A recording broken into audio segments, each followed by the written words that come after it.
मंजिल गुरुकुल में आज हम नागा साधु और अघोरी साधु के बीच में क्या अंतर होता है इसके बारे में जानेंगे। अभी वर्तमान में प्रयागराज में जो है महाकुंभ का आयोजन हो रहा है, जिसमें आकर्षण का मुख्य केंद्र जो होता है वो नागा साधु और अघोरी साधु होते हैं। ये पूरे भारत भर से जो है संगम में स्नान करने के लिए महाकुंभ में एकत्रित होते हैं और यही जो है इनके आकर्षण का प्रमुख केंद्र होता है। इनके बारे में हम बहुत ही कम जानते हैं। आइए इस मंजिल गुरुकुल यूट्यूब के माध्यम से आज हम इनके बारे में डिटेल में जानकारी प्राप्त करेंगे कि ये कौन होते हैं, ये किसकी पूजा करते हैं, इसमें क्या तंत्र साधना होती है और साथ ही साथ ये कहाँ रहते हैं, कैसे इनका जीवन शैली होता है, इन सब के बारे में आज डिटेल में चर्चा करेंगे। तो आइए सबसे पहले अघोरी साधु के बारे में जानते हैं। अघोरी साधु का तात्पर्य है कि अघोर अर्थात निर्भय, निडर। तो अघोरी साधु जो होते हैं ये तंत्र साधना और एकांत स्थान पर रहना बहुत पसंद करते हैं। इनकी सबसे बड़ी पहचान है कि इसमें से कुछ अघोरी साधु जो है वो मानव की खोपड़ी और रुद्राक्ष की माला पहने रहते हैं। ये जो साधना होता है वो 3 प्रकार की साधना करते हैं। कैसे? शव साधना, शिव साधना और शमशान साधना। जो शव साधना होता है वो शव को मांस मदिरा का जो भोग लगाया जाता है उसे शव साधना कहते हैं। दूसरा में है शिव साधना, शव पर एक पैर रख कर जो है शिव की उपासना की जाती है, साधना की जाती है, उसे हम शिव साधना कहते हैं। और तीसरा है शमशान साधना, जहां हवन किया जाता है। तो इस प्रकार से अघोरी जो साधु होते हैं वो तंत्र साधना एवं एकांतवास में रहना पसंद करते हैं। साथ ही साथ वो 3 प्रकार के साधना करते हैं। उसके बाद में जो नागा साधु होते हैं, जो अपने शरीर पर कोई वस्त्र नहीं पहनते हैं, वो भक्ति में लीन होते हैं। मंत्र साधना एवं योग अभ्यास से भक्ति में लीन होकर वो ईश्वर की पूजा करते हैं। आइए, जो अघोरी साधु होते हैं वो शिव के उपासक होते हैं। नागा साधु भी होते हैं, वो भी शिव के ही उपासक होती है, लेकिन उसके अलग प्रकार हैं। जैसे अघोरी साधु जो होते हैं शिव के विकराल रूप अर्थात अघोर रूप अर्थात भैरव रूप की आराधना करते हैं और इसके साथ साथ वो माँ काली की भी आराधना करते हैं। लेकिन जो नागा साधु होते हैं वो भी शिव भक्त होते हैं और शिव भक्त के वैरागी व्यक्तित्व की आराधना करते हैं।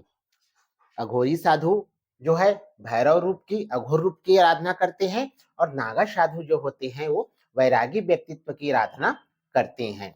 ये पूरी तरह से शैव परंपरा से संबंध रखते हैं। नागा साधु जो होते हैं वो शास्त्रों की विद्या में पारंगत होते हैं। अब नागा साधु की पहचान क्या है? वो त्रिशूल रखते हैं, तलवार रखते हैं, भाला रखते हैं और धर्म रक्षक कहलाते हैं, क्योंकि वो शास्त्रों की विद्या में पारंगत होते हैं। जहां भी धर्म की रक्षा के लिए जो है आवश्यकता पड़ती है तो नागा साधुओं का दल जो है धर्म रक्षा के लिए हमेशा आगे रहते हैं।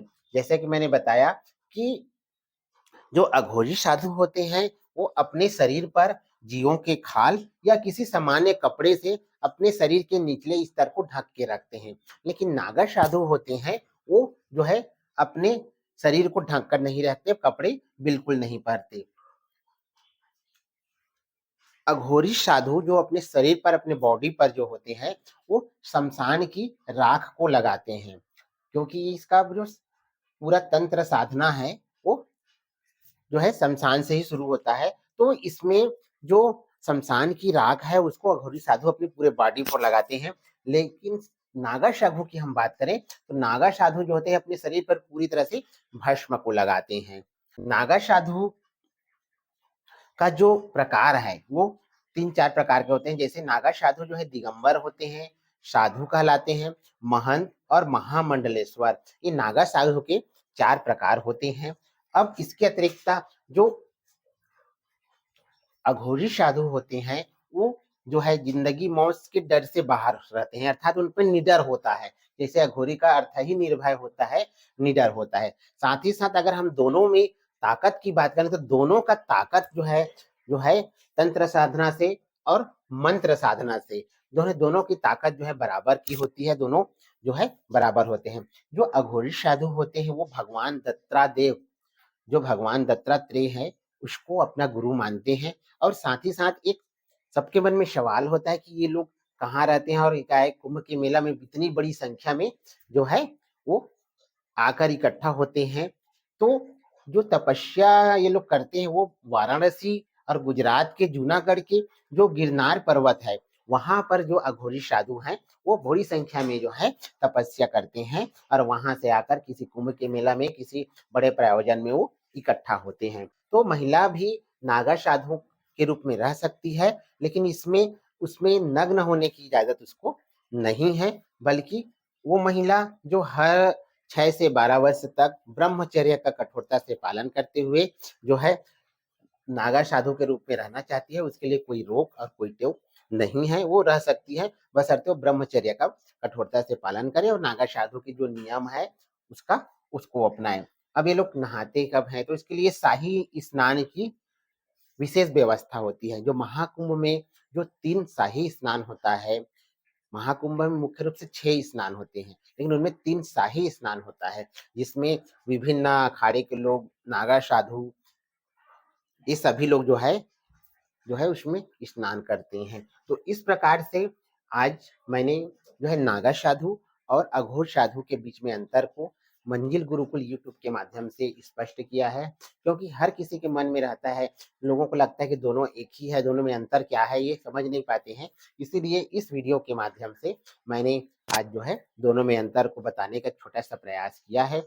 मेरे मंजिल गुरुकुल यूट्यूब को अधिक से अधिक लोगों तक शेयर करें, ताकि ऐसी रोचक और महत्वपूर्ण जानकारियां जो है मैं आप लोगों तक पहुंचा सकूं। धन्यवाद।